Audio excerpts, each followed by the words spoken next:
ಪ್ರಿಯ ವೀಕ್ಷಕರೇ, ದೇಶ ಕೋಶ ಪರಂಪರೆ ವಾಹಿನಿಯ ಹೊಸದೊಂದು ಸಂಚಿಕೆಗೆ ಸ್ವಾಗತ. ಇವತ್ತಿನ ಸಂಚಿಕೆ ಕೇರಳದ ವೈನಾಡಿಗೆ ಸಂಬಂಧಿಸಿದ್ದು. ವೀಕ್ಷಕರೇ, ವೈನಾಡು ಇವತ್ತು ಜಗತ್ತಿನಾದ್ಯಂತ ಸುದ್ದಿನಲ್ಲಿದೆ. ಸ್ವರ್ಗದಂಥ ಈ ನಾಡಲ್ಲಿ ಕಂಡು ಕೇಳಿರದ ದುರಂತ ಸಂಭವಿಸಿದೆ. ಸಹಜವಾದ ದುರಂತಗಳು 30%, 70% ದುರಂತಗಳು ಮಾನವನ ಹಸ್ತಕ್ಷೇಪದಿಂದ ಸಂಭವಿಸುತ್ತೆ ಅಂತ ದೃಢಪಟ್ಟಿದೆ. ಇಲ್ಲಿ ಸಂಭವಿಸಿರೋದು ಕೇವಲ ಗುಡ್ಡ ಕುಸಿತವಲ್ಲ, ಬೃಹತ್ ಬೆಟ್ಟವೇ ಜರಿದು 3 ಕಿಲೋಮೀಟರ್ವರೆಗೆ ಸಾಗಿ ಹಳ್ಳಿಗಳನ್ನು ಹೇಳ ಹೆಸರಿಲ್ಲದ ಹಾಗೆ ನಿರ್ನಾಮ ಮಾಡಿದೆ. 360ಕ್ಕೂ ಹೆಚ್ಚು ಜೀವಗಳನ್ನು ಬಲಿ ಪಡೆದಿದೆ. ಈ ವೈನಾಡಿನ ಪ್ರಕೃತಿ ವೈಭವದ ಸೊಬಗು ಎಂಥದ್ದು ಅನ್ನೋದು ಇಲ್ಲಿ ನಡೆದಾಡಿ ನೋಡಿದವ್ರಿಗಷ್ಟೇ ಗೊತ್ತು. ಬರೀ ಮಾತಲ್ಲಿ ಹೇಳಿದ್ರೆ ಸಾಲದು, ಕಣ್ಣಾರೆ ಕಂಡು ಅನುಭವಿಸಬೇಕು. ಅಲ್ಲಿನ ದೃಶ್ಯ ವೈಭವಗಳನ್ನು ತೋರಿಸೋದೇ ಇವತ್ತಿನ ಸಂಚಿಕೆ ವಿಶೇಷ. ದಕ್ಷಿಣ ಭಾರತದಲ್ಲಿನ ಪಶ್ಚಿಮ ಘಟ್ಟಗಳು ಚಾರಣಕ್ಕೆ ಅಂದರೆ ಟ್ರೆಕ್ಕಿಂಗ್ಗೆ ಹೇರಳವಾದ ಅವಕಾಶವನ್ನು ಒದಗಿಸಿಕೊಟ್ಟಿದೆ.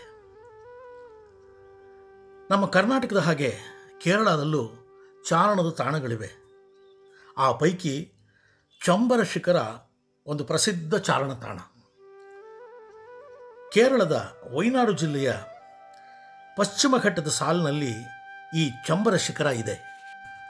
ಚಂಬರ ಶಿಖರವನ್ನು ಸ್ಥಳೀಯರು ಅಂದರೆ ಕೇರಳಿಗರು ಚಂಬ್ರ ಕೋಡುಮುಡಿ ಅಂತ ಕರೀತಾರೆ. ಇದು ಸಮುದ್ರ ಮಟ್ಟದಿಂದ ಸುಮಾರು 2100 ಮೀಟ್ರು ಅಂದರೆ 6890 ಅಡಿಗಳಷ್ಟು ಎತ್ತರ ಇದೆ. ಇಡೀ ವೈನಾಡು ಜಿಲ್ಲೆಗೆ ಇದು ಅತ್ಯಂತ ಎತ್ತರದ ಶಿಖರ.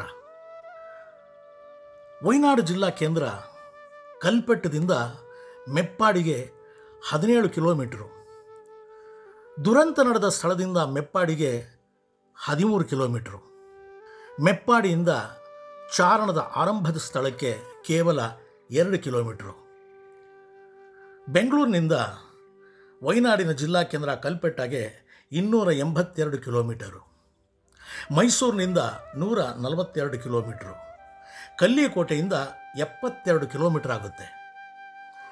ಸೆಪ್ಟೆಂಬರ್ ಮತ್ತು ಫೆಬ್ರವರಿ ನಡುವಿನ ಕಾಲ ಚಾರಣಕ್ಕೆ ಸೂಕ್ತವಾದ ಕಾಲ.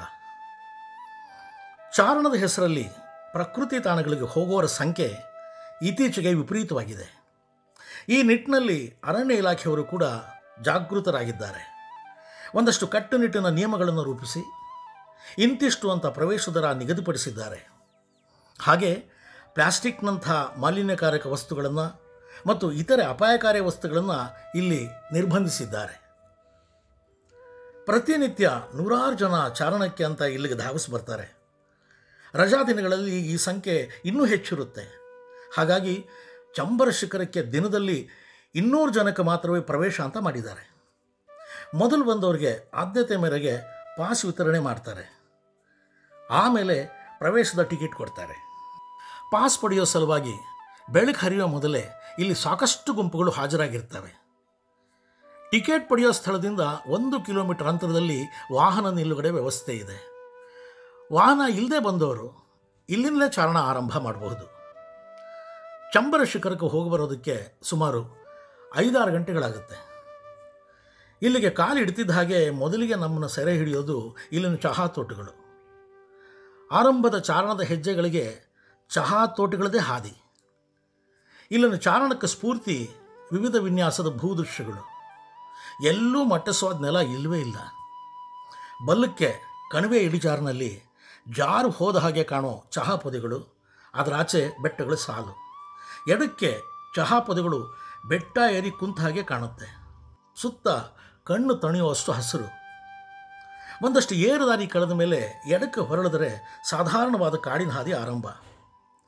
ಕಾಡು ಕೊನೆ ಆಗ್ತಿದ್ದ ಹಾಗೆ ಮತ್ತೆ ಪ್ರಕೃತಿ ಪೂರ್ಣವಾಗಿ ತೆರೆದುಕೊಳ್ಳುತ್ತೆ. ಸುತ್ತ ಎಲ್ಲಿ ನೋಡಿದ್ರೂ ಹಚ್ಚ ಹಸಿರಾಗಿರೋ ಹುಲ್ಲುಗಾವಲಿನ ಬೆಟ್ಟಗಳು.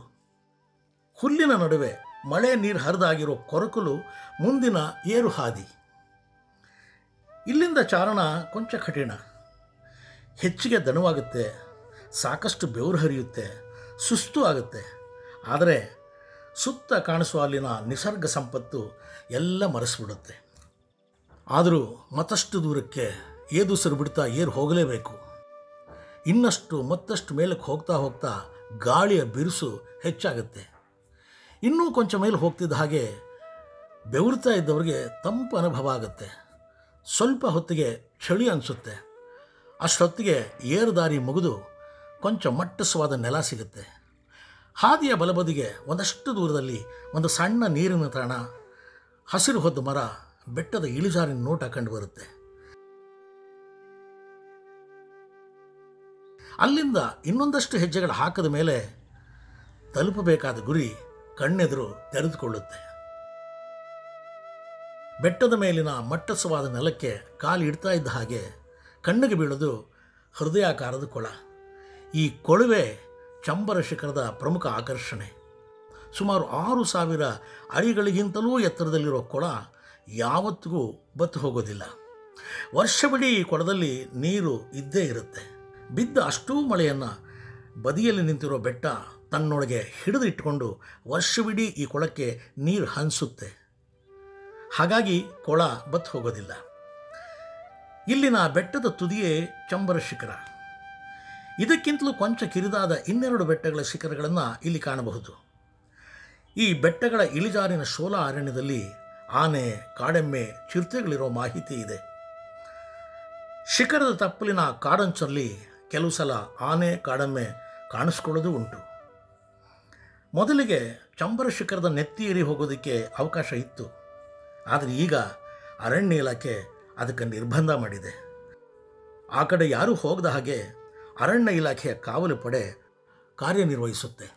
ಕೊಳದಿಂದ ಸ್ವಲ್ಪ ಮುಂದಕ್ಕೆ ಪ್ರಪಾತದಂಥ ಕಾಡಿನಿಂದ ಆವೃತವಾದ ಕಣಿವೆ ಪ್ರದೇಶ, ನಡುವೆ ಅಲ್ಲಲ್ಲಿ ಜನವಸತಿಗಳು, ಅದರ ಆಚೆಗೆ ಬೆಟ್ಟಗಳ ಸಾಲು.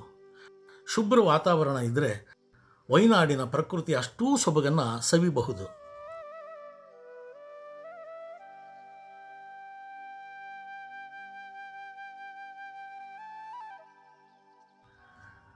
ಹಸಿರು ಹೊದ್ದು ಅಂಬರಕ್ಕೆ ಮುತ್ತಿಡೋ ಹಾಗೆ ನಿಂತಿರೋ ಚಂಬರ ಶಿಖರ,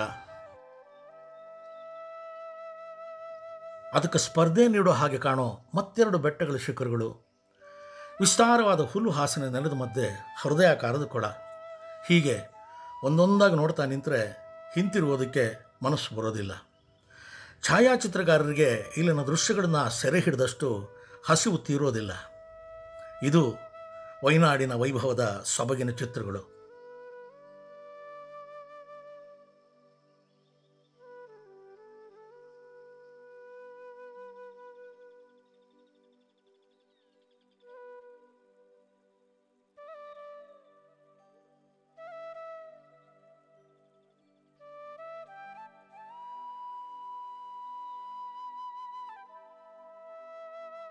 ಇಲ್ಲಿನ ಚಹಾ ತೋಟಗಳು ಅರಣ್ಯದ ಭೂಪ್ರದೇಶವನ್ನು ಒತ್ತುವರಿ ಮಾಡಿಕೊಂಡಷ್ಟು ಅಪಾಯ ಕಟ್ಟಿಟ್ಟು ಬುತ್ತಿ.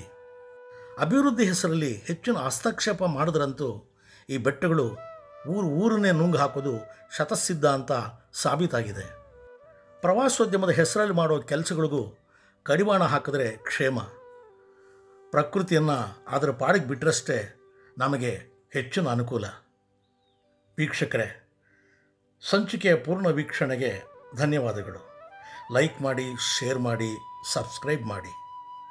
ಮತ್ತೆ ನಿಮ್ಮ ಭೇಟಿ ಮತ್ತೊಂದು ಹೊಸ ಸಂಚಿಕೆಯೊಂದಿಗೆ. ನಮಸ್ಕಾರ.